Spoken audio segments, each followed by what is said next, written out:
that the church issued an official condemnation of the slave trade in 1839 and of slavery itself in 1888, the church's prior cooperation and activities were a major factor in the expansion and normalization of slavery during the time of the colonial era.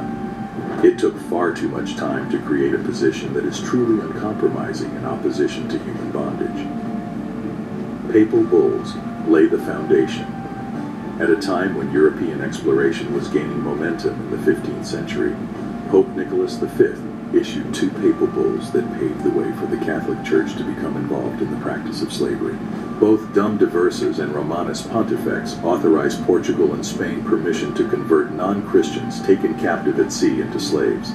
This provided a religious foundation for future colonization, which supported the enslavement of native people and encouraged greater colonization of the lands that were explored. Priests and taxes profited from human cargo. During the early days of the transatlantic slave trade, it was common practice for priests to accompany slaving expeditions, where they assisted in the selection of captives and baptized them. The church made direct financial gains from the transatlantic slave trade through the collection of tax slaves from each captive that was bought and transported across the ocean. The church contributed to the massive growth of the slave economy in the colonial era through the actions described above, defending slavery as part of divine order. The Catholic clergy in the Americas defended slavery on the basis of theological doctrine as plantation economies developed across the continent. They portrayed slavery as being part of God's design and contended that as a result, slaves had a responsibility to follow their owners. Despite the fact that uprisings were frequently denounced, very little effort was made to preach against the evil of slavery. A significant amount of slaves belonging to church ownership. The Jesuits were one of many religious organizations that actively participated in the transatlantic slave trade by running sugar plantations in South America that relied on the labor of enslaved people. Slave transport was made possible by port infrastructure that was under the power of commands. Collectively, the church rose to prominence as one of the major slaveholders in countries such as Brazil. Uncertain steps towards the abolition of slavery.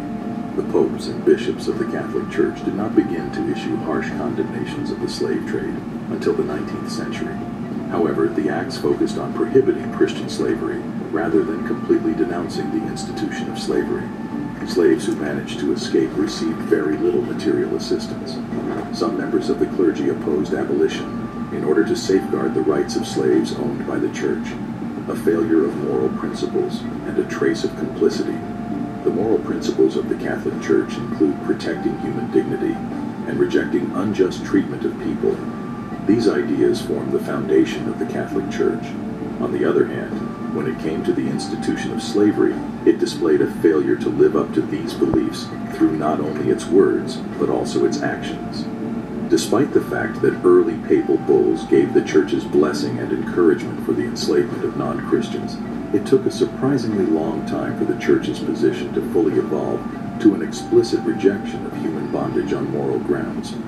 This was due to the fact that the church first gave its approval and encouragement for the practice.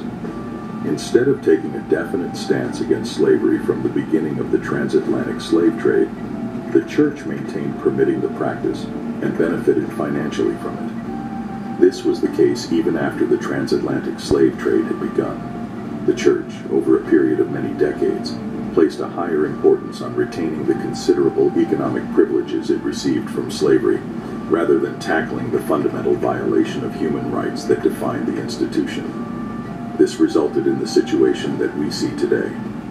Through both the direct collection of taxes on the transportation of enslaved peoples and the establishment of the church as one of the greatest slave owners through the ownership of church-run plantations and property that included title to slaves, the church amassed a significant financial interest in the maintenance of the slave economy. Because of this, the church was unable to take a position that was truly principled and abolitionist. This was because a condemnation of slavery represented a threat to the wealth of the church. Do tell us your thoughts in the comments below regarding this power exploitation. Make sure to subscribe to the channel and press the bell icon